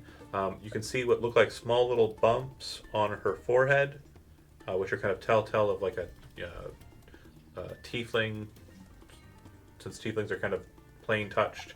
Sometimes their offspring have like direct connections to that tiefling bloodline. Sometimes they have like small fragments of it. Sometimes they have nothing at all. It looks like she's kind of in the middle there. A woman, Ikashadi, also blonde and tan, wearing kind of a light greenish colored, effectively a toga. And then there's a kind of young man, probably about the same age as Joseph, not our Joseph, but the Joseph back at the hill, in that same kind of age group. My family, of course, but they will not be joining us for dinner this evening, as I would hate to bore them with the nature of our more than likely politically charged discussion, unless you would like for them to attend. Oh, that's their decision to make. I would hate to impose. The boy already is walking away. Like the second you say I that. don't blame him. The wife nods her head and kind of turns and moves towards another wing of the house. And the young girl will kind of move forward and stand next to her father. Well, all right then. Esmeralda will be accompanying us, I suppose. We will then take dinner in the dining hall. Come with me, and you're followed behind by the butler, and led into the dining room space, which is kind of the western wing of the house. Very beautiful looking stone table. The seats look like they are made out of an old wood, very finely carved. Definitely not from around these parts. And the walls are adorned with a number of different tapestries that are very finely embroidered and depict a lot of glorious scenes of what you presume are Ikashadi, Jernarin, and kind of just Panasian history. There is a fireplace, which you're probably thinking out of character, why would you have a fireplace in the desert? But the smarter of you would know it gets cold as hell in the desert. And he kind of leads you to your seats. You all sit. It looks like there are simple kind of things out, bread with olive oil with roasted garlic in it, as well as cups of water with carafes, and a couple of bottles of wine. The wine in question looks like it's kind of a white-ish color, but there's definitely a smell of rice kind of about it. And they're seated neatly in their kind of ice trays to remain chilled. Deception sits, but doesn't really engage much as you're settling in. Doesn't really kind of interject. Just allows you to kind of get comfortable and perhaps take the first beat.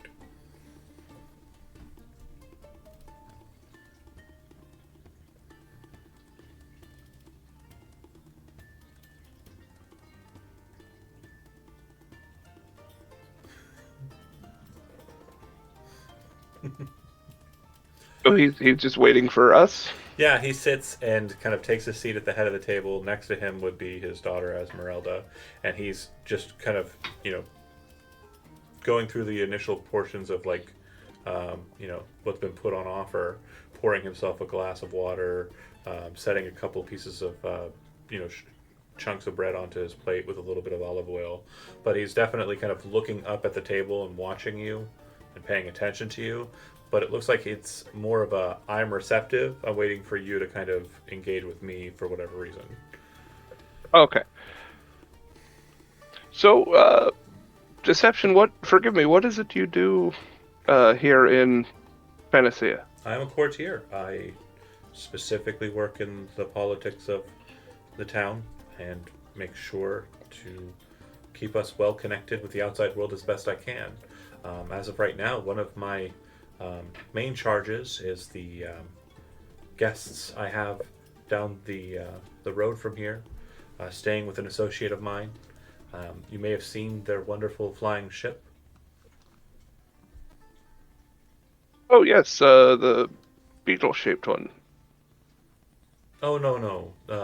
He'd kind of gesture towards the window, and from the window at this space, down that road. you can just kind of narrowly see the large kind of balloons. Got it. He would say, yes, they are traders that... that one's nice too, I guess. They are traders that have come down from the lands of Ikashad to trade some of the fine spices and silks that they have on offer. Yes. So, How long have you been a courtier of Panacea? better part of a decade, I would say. My father before me was also a courtier, although there were some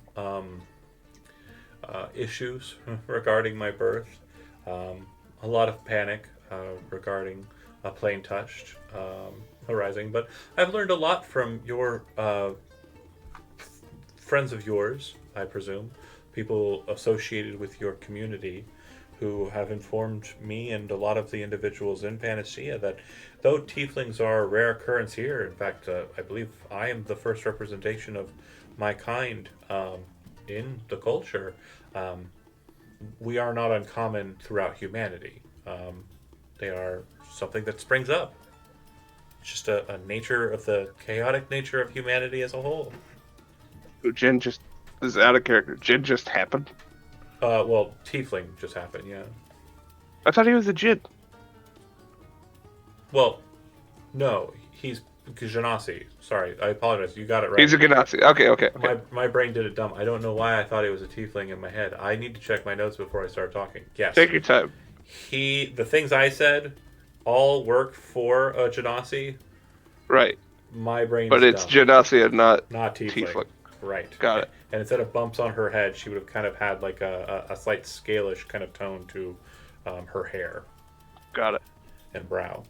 I understand why I made the jump from Genasi to Jin. Yeah. I thought he was a it's genie. accurate. I thought he was a genie person. Yeah.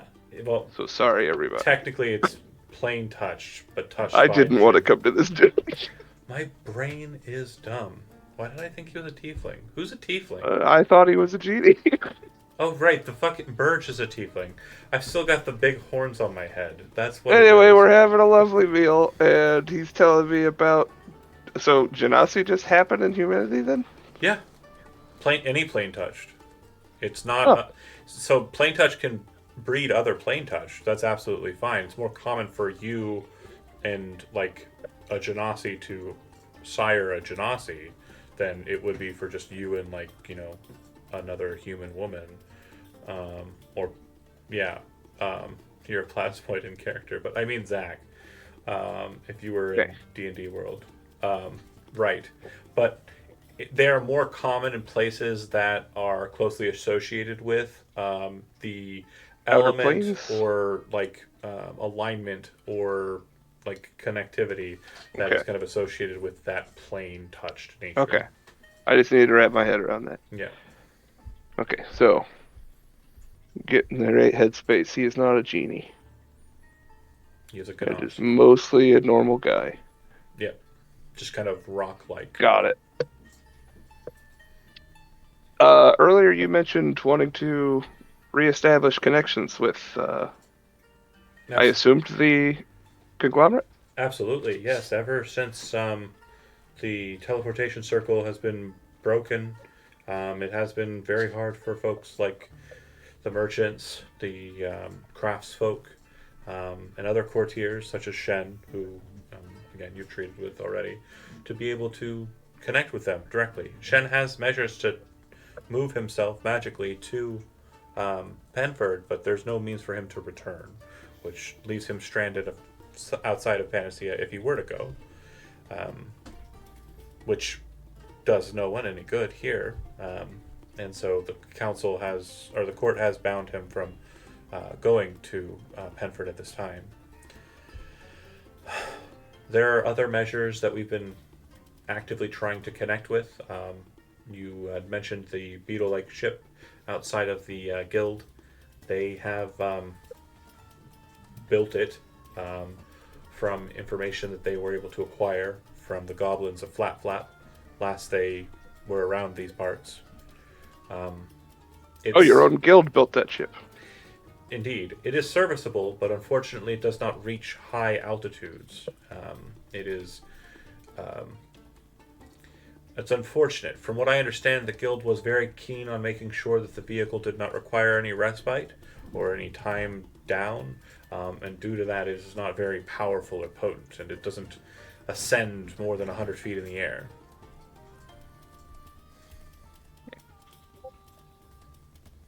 That's just cool. Help me to understand why or how the teleportation circle was destroyed. So the priests of the Fount of Myths do not like the conglomerate. From my understanding, it was 50 or so years ago that the conglomerate wished to find the tablets of their rights and also explore the nature of the depths beneath the fount, and how it is that it is what it is. If it is truly a natural geyser or some sort of mechanism. And when they started mentioning to the court that they were wanting this to happen, and the court started siding with them, they very much were against it. They pulled all the strings that they could. I was towed to a point where it was necessary for me to vote to ensure that the fount was not under any prerequisite by the conglomerate to do what they were asking, and they took our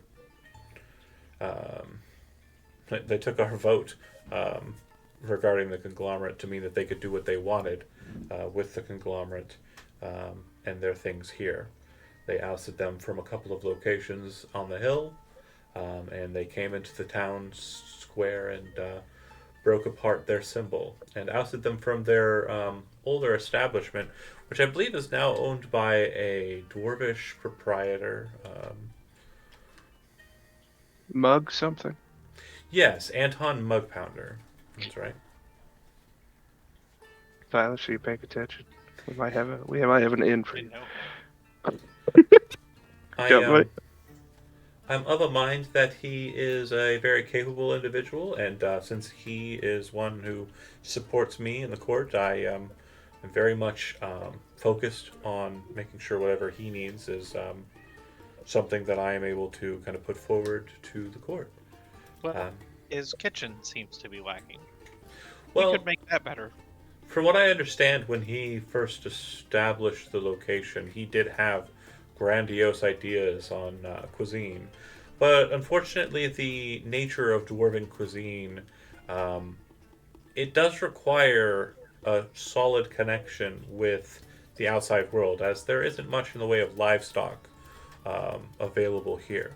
Most of the foods that we are able to gather up are either fish, which we have cultivated in our own lake and ponds, or vegetable matter. You will be hopefully thankful to note that tonight's dinner will have very little of either of those on offering. I have made it the case that we are to be supping on something a bit more pristine and a little bit more delicate for the palate. Oh, that is excellent news. And I'm sure. Silas, as the conversation continues, you just keep getting these very faint notes of meat coming from the kitchen, you presume. But what you're kind of noting is that the meat, it doesn't smell right, but it smells good. What do you mean by not right? Can I pinpoint it? Go ahead and make a cook's utensils check with wisdom as the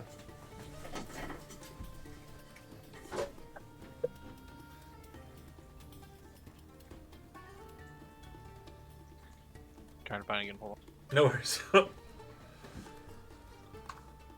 It'd be big. I'm hitting it. Nothing's coming up. No pop-up? Oh, it's on the other screen. You said Okay, wisdom? Wisdom, yep. All right. 11. So because it's Take meat, inspiration. well, okay. Yeah. So I'm doing it. I'll waste it. It's important. you smell notes of kind of you're picking up that the meat is aged. How it was aged, it smells like there's kind of like a large amount of salt that was involved in the aging process here. And you're also kind of picking up like very sharp notes of kind of like a a blue cheese kind of smell, but it's not blue cheese. It just seems to be kind of a flavoring that's kind of arisen from the meat, a scent that's kind of like been kind of brought out due to the aging process of the meat. And I don't know if you personally have had aged steak, but yeah, that's kind of what I'm trying to hint at here. It's like I'm Poe. We don't do that stuff. it smells different, but it smells good. But it's definitely not the kind of just very simple, sweet, kind of bloody matter of what you'd expect from like a cooked steak. I'm glad you said inspiration. We're getting very good steaks. Yeah, and so another Be human. another thing about that too is just smelling it and like thinking about it. You're pretty sure that if you were to get a hold of meat, you could definitely situate it so that if you were able to put it in a bag of holding, you too could age it without issue. Oh snap, Jody, Oh. we got a thing going. That's the coolest Hey, that trick for tempers bag the of holding light I've ever stuff. heard. Yeah, high gourmet food truck plane. Did as you're kind of being plated for an appetizer, which you'll note is there are 3 options on offer. It looks like snails, kind of in a like a almost like sickeningly kind of sick green kind of or sweet green kind of colored sauce around it. Then there are small little like crisps of bread kind of covered with different like juicy looking vegetable and fruit. Well, tomato is a vegetable, but whatever, you know what I mean. And then the last appetizer option looks like it is kind of like a spread of just raw meat, like a tartare. And I always forget what the name of the bread with tomatoes on it is. Bruschetta. Bruschetta. Gross. Bruschetta. Yeah, that's what I was going for. But as those are kind of put out to you, he says, "Did Shen happen to mention to you his current problems regarding the bagman?" I don't recall a bagman coming up, no sir. Oh, I'm not lying on accident, and he did tell us about a bagman, did he? he mentioned it briefly, but he didn't bring it up very much. Got it. Oh, Bagman? yes. Well, that's what it's known as by us, and what he says it's called. He says that he's having issues with his storaging, due in part to what he calls a bagman, some sort of entity that is allowed access to his bags of holding. I don't know much about it, but have you ever heard of it? If you are Arcana trained, you have heard of it. The bagman is a mysterious entity that can come out of any bag of holding. That's It is- amazing. It is not known Then I where do know that. it comes from. It is not known what it looks like, other than it is kind of like the bogeyman of extra-dimensional pocket dimensions. Are we sure it's not Shambles from the last game? It is not Shambles. Because he lived in one of those for a while. he has had a number of his My different bad. forms in there. Not your fault. You did your part. Is this a thing that exists? Because a lot of the members of the court are unsure he is being truthful, and he is withholding a number of his stores from us so that he does not have to pay legitimate taxing or offer his share of what is municipally required by the court. Yes, they do exist. Is it a thing that can be stopped?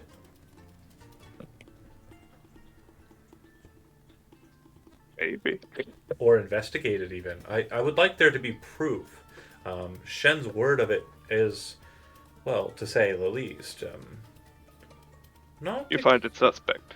Of course, yes. We've been without direct connection to the outside world, with the exception of the connections I've been able to bring forward, and a number of the merchant community who are loyal to Shen are, well, ill at ease, due in part to the fact that they are unable to request items they've put into his storage and banks to be traded with the trades people I have brought forward.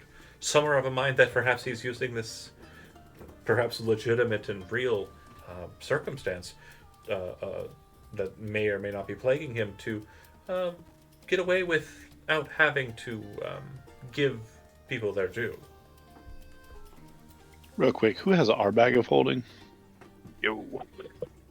Put that in something else. Slug got a backpack, I assume. Slug puts it in a backpack. Handled. There I'm you go. assuming Slug Boy, is not I'm standing. concerned. Slug is not sitting at the table, by the way. Why not? He doesn't like sitting. What you've noticed is he's not a sitter. He's a squatter, and he definitely likes kind of like doing like a Spider-Man squat on stuff. And so Okay, he's got a little gargoyle stance going. yeah, he knows that people here are probably not going to be terribly keen on like he's been around enough to know that like this is not a place he can do that or get away with it. So he's just Can I standing. wear him like a parrot? Absolutely not. He's too large for that. I mean, I'll handle that. I'm a little giant. I'll handle that. Don't worry. we'll make it happen one day. But no, yeah, he'll be I will cast in Smallman. he'll be standing near the door and like near the servants. And as you kind of mentioned that, put it in something, he very quickly just takes the bag of holding and kind of puts it inside of a backpack, and then shutters that. Thanks, bud. Go get a second plate. Well, no, he's not eating either. He's just kind of chilling. Why? He's just kind of chilling. This blood deserves the finer things. I'm slipping scraps off my plate into another little bag. He's Take under it to the him later. table. He's sitting under the table. Just holding his mouth open. Oh, so I just realized the time. So, Who's a good boy? what I'll ask here, just kind of as a quick finalizer, like he kind of is pointing towards the Shen having issues, and so in the midst of the meal, which is decadent, by the way, Silas, it's probably the best meat you've ever had, to put that kind of to point. But he says, I know that this was supposed to be an engagement where I was trying to win you to stay over at my abode as an honor of my house, and you being my honored guests. But I would like very much to ask you to please instead take Shen up on his offer. And if you would, please investigate the nature of his stores and see if it is true that this bagman is in fact plaguing him or not. If that is not too much to ask. You of course owe me nothing. I did invite you into the court, not because I was expecting to gain anything from you. I simply wish to understand if it is the case that Shen is withholding things from the municipality or not. You certainly make our option of who to accept the hospitality from much easier. We can definitely look into that. Not, it is believed to be an urban myth, but it also could be real. But we can check. Very We good. can see what we can do. So then we'll pick up next session with you kind of like settling in with Shen after dinner. If there's anything that we want to kind of discuss here, we'll pick up here again and kind of see if we can't do anything finalized here.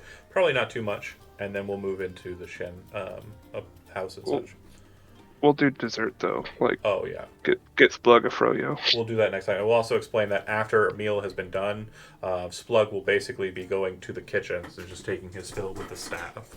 So it's not that bad. Anyways, Splug is well fed. Thanks for watching Listen Tit, and we'll pick up next week.